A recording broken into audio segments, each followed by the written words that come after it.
Pretorius, have you always been and are you always going to be, or did you have a birth at one time? I must assume you are using the word birth as it is experienced here on earth. So to answer that question, no, I was never born. I was created as all souls, as all essences were created. At the time of creation of souls, and by the way, creation of souls is continuing all the time. It didn't just last for a moment and then stop.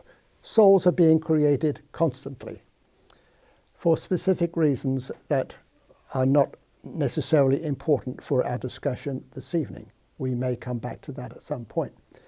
But when the majority of the initial souls were created, I was in that particular creation.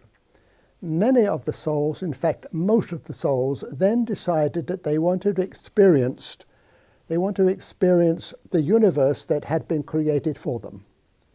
So they took off and went to these various areas to experience what was there. I never had that desire. I always wanted to stay, shall I say, at home. I felt more comfortable there. I had no real desire to leave the Supreme One. And so I stayed there. In a way, what I do is I get experience from visiting Earth in this way, through Basil and through others, through channeling, and getting to know the people who ask questions and all that sort of thing, so I can experience Earth, and I rather like Earth. It's a challenge. And although I like a challenge, I still much prefer to stay at home where I was. So I was not born, but like your essence, your soul, I was created. Does that answer your question? It does, thank you. You're welcome. Here's a follow-up question. Does every essence on all the levels of the Supreme One's creation have free will choices? For instance, angels, spirit guides, archangels, or Pretorius? Every essence has free will. That is the only way that the Supreme One created anything. It was a challenge, you see, to the souls themselves. Here is the universe for you to experience. What will you do with it? You can hardly go out into the universe and without free will, without being able to go here, go there, do this, do that. And as I mentioned before, or last time we were together, there is very, very little difference between free will and love. If you have love, then you have free will. And in order to have free will, you've got to have love. This is what the Supreme One gave you. He gave you love which included free will. So that, yes, you can decide, for instance, to come to Earth to solve a particular problem or to have a specific experience. But while you are on Earth, you still have that free will. And you can change in midstream if you wish. Granted, you would probably miss the opportunity that you set up for yourself in the beginning so you can reach your goal, but that's the idea of free will. So yes, everyone, including the Supreme One, has free will. Does that answer your question? Yes, thank you. You're welcome. In a previous transmission, you mentioned Supreme One. And since you've mentioned it again, you kind of had explained the difference between the Supreme One, O-N-E, and the Supreme One, using the number 1. Can you, once again, describe the difference between the two names? When I first started channeling Basil, I used the expression Supreme One. And Basil, in his ignorance, spelt O-N-E. And he used it that way for quite some time until I was able to get the idea across to him that it really isn't O-N-E, it's the figure one, your mathematical one. There is a slight difference between O-N-E as a word and 1 as a number. We use the word one so often on earth as being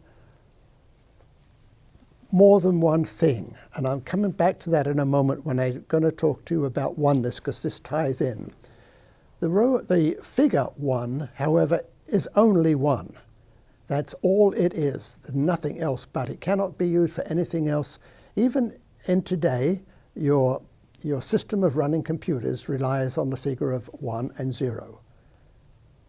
That's nothing else but. But the word 1 can be used in different ways versus the figure 1 cannot.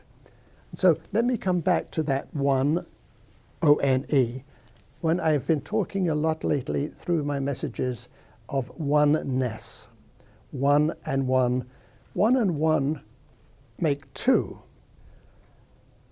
But really, there's no such thing as 1 and 1 making 2, because we're using oneness to become 1. When you and your mate become 1, there's you and your mate, but you become 1.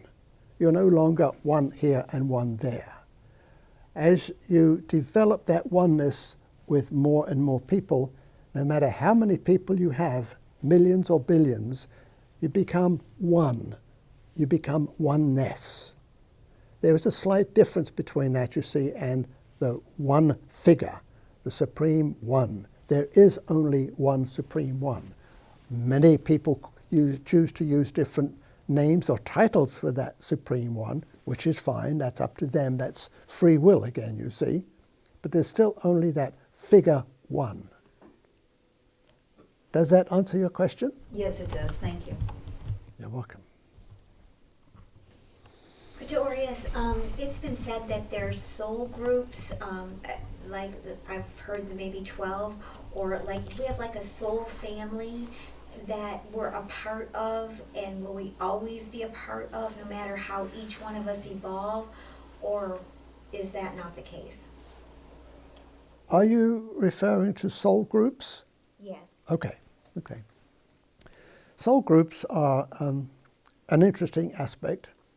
Again, it becomes a oneness, you see. Soul groups can contain a number of souls, 5, 10, 20, whatever the case might be.